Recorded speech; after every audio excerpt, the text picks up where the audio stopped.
Tell us about the lost underground city you discovered on your South Asian expedition. I was on one of my usual expeditions a couple of years back, traveling through a remote part of South Asia. I'd been in this small, unassuming village at the base of a mountain range. Nothing special at first, just another stop in a long line of remote locations I'd visited over the years. I'd been through towns like this a dozen times. You get supplies, chat with the locals, and move on. But on this trip, things were different. A local man approached me, older, kind of ragged-looking. His English was broken, but he made it clear. For $200, he'd show me something that no one else had ever seen. Now, usually, I don't bite on stuff like that. Too many times it's a tourist scam, but something about the way he said it, the look in his eyes, I don't know. Maybe I was just too curious for my own good. So I agreed. We met early the next morning at the edge of the village, and he led me into the jungle. It wasn't long before we arrived at this massive rock face. Just a mountain wall, at least to the naked eye. But the old man knew better. He went straight to a crack in the rock and did something. Pulled a lever, twisted a piece of stone. I couldn't quite see, and then this giant slab of rock slid open. I couldn't believe it. The entrance was completely hidden, almost as if the mountain itself had swallowed it whole. The old man motioned for me to follow him inside, and the moment I stepped into that cave, I knew this was something different. The air was thick, damp, and freezing, like the cave hadn't been touched by the outside world in 1,000 years. We walked for a long time, deep into the earth. The walls of the cave were smooth, too smooth to be natural, like they'd been carved by hand.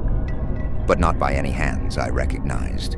The walls were etched with strange, swirling patterns. Symbols, maybe. I didn't recognize any of it, and I've studied enough ancient cultures to know when I'm looking at something not of this world. As we descended deeper into the cave, that strange feeling in my gut grew stronger. You know that sense you get when you're being watched? It was like that, but multiplied. I couldn't shake it, and it wasn't just nerves. There was something in this place, something that felt alive.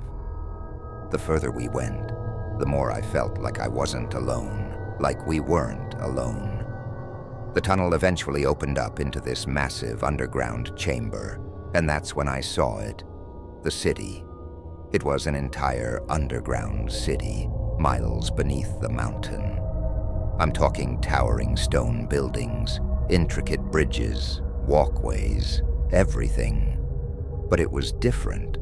The architecture was unlike anything I'd seen on Earth.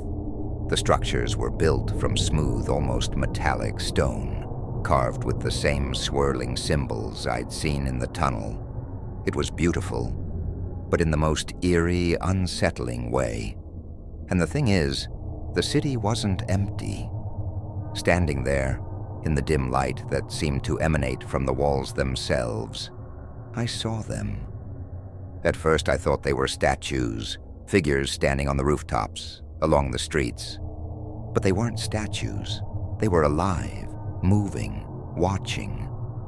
They weren't human, not entirely. Their forms were humanoid, but their limbs were elongated, too long for their bodies. Their skin, if you could call it that, was pale, almost translucent, and their eyes were large, too large, taking up most of their faces. They had an unsettling stillness about them, like they didn't move unless they needed to. And even then, their movements were slow, deliberate, as if they existed in a different rhythm of time. I turned to the old man, my heart racing, and whispered, "Who are they?" He just shook his head, his voice barely a whisper. "Not human, not like us. They're before." Before? Before what? But I didn't have time to ask, because suddenly the figures began to move, all at once, their heads turning to look in our direction. It was like they'd sensed us, but they didn't approach. They just watched. Their eyes were dark, bottomless, and the longer I stared into them, the more I felt this overwhelming urge to turn around and run. But I couldn't. I was frozen, caught between fear and fascination. As we moved further into the city, I started to notice other things. Hidden among the strange ancient structures were signs of something more recent.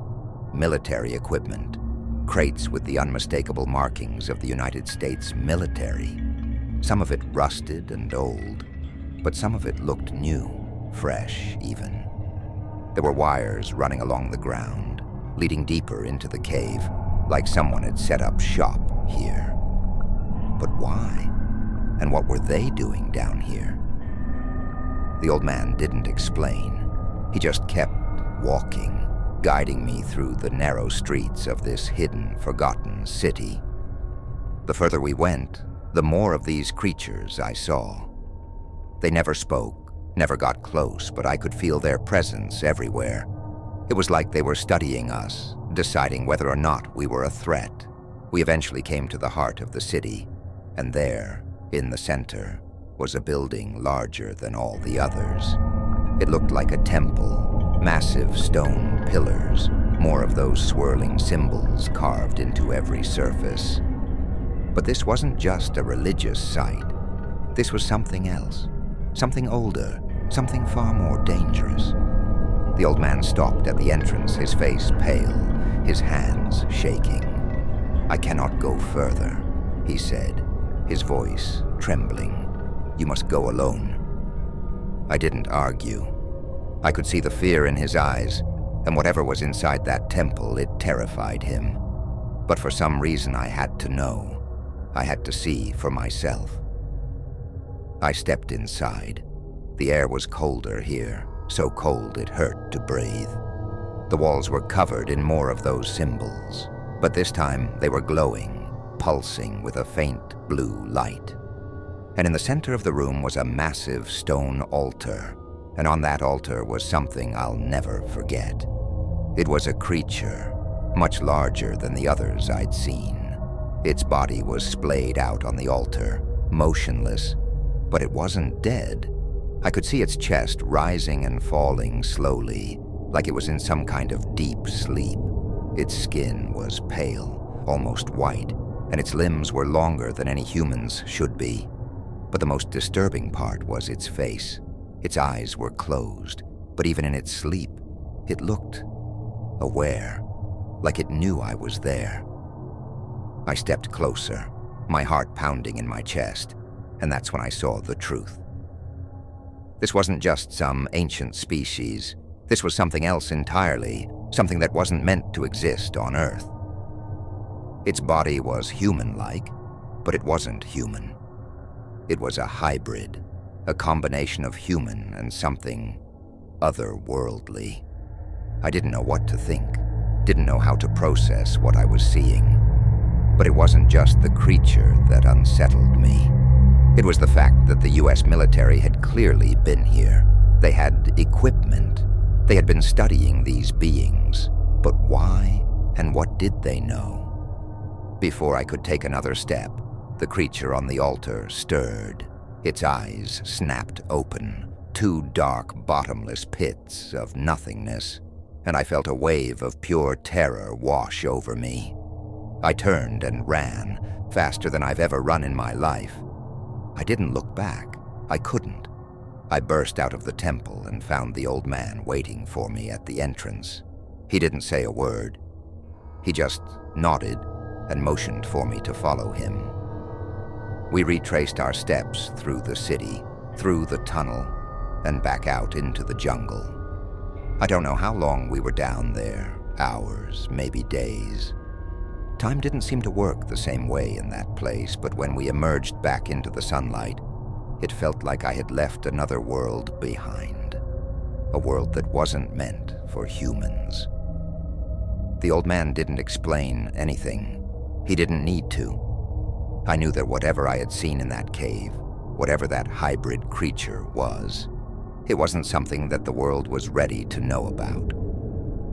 I tried to go back, 2 years later. I needed to know more, to understand what I had seen. But when I returned to the village, the old man was gone. I asked around, but no one knew who I was talking about. It was like he had never existed. And when I went to the spot where the hidden door had been, there was nothing, just solid rock. The cave, the city, the creatures. It was like they had never existed. I spent hours searching that day, running my hands over the rock, trying to find the crack the old man had used to open the entrance, but it was gone. Vanished. I even thought I might have been in the wrong place, but I knew this mountain. I had marked it, memorized every inch. It was the same spot. But the entrance? The cave? Completely gone, like it had never been there. That's when it hit me. Whatever I had seen, whatever that place was, it wasn't meant to be found. It was like the earth itself had swallowed it back up, hiding it from the world once again. The city, the creatures, the strange connection to the US military, it had all been erased. I couldn't stop thinking about the equipment I'd seen down there. How long had the military been there? How much had they studied those creatures? What had they discovered? And more importantly, why had they left? Had they uncovered something so terrifying that they had no choice but to abandon the site and let it disappear? Or had they been forced out by something even worse? The more I thought about it, the less I understood. And as much as I wanted answers, the truth was, I wasn't sure I was ready for them. I mean, how do you explain something like this? How do you make sense of a hidden society of non-human hybrids living in an underground city, protected by the mountain itself, and watched over, at some point, by the US military? It was impossible. And yet I had seen it with my own eyes. That was 2 years ago. I haven't been back since, and honestly, I don't think I ever will. Some things aren't meant to be found, aren't meant to be understood. They exist beyond our comprehension, in the dark spaces of the world where logic and reason don't apply. I still think about the creatures sometimes, especially the one on the altar. I wonder if it's still down there, sleeping beneath the mountain, waiting for something. I wonder if those glowing-eyed hybrids are still watching, still waiting for the world to stumble upon them again. And I wonder if the military, whoever they were, will ever return.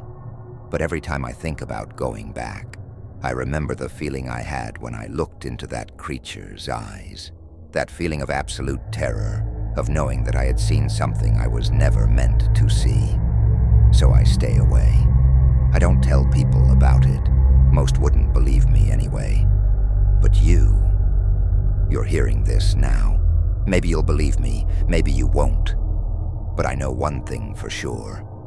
Whatever is hiding beneath that mountain is still out there. And sometimes I wonder if it's watching me, just like it was watching me then. I'll never know for sure. And maybe it's better that way.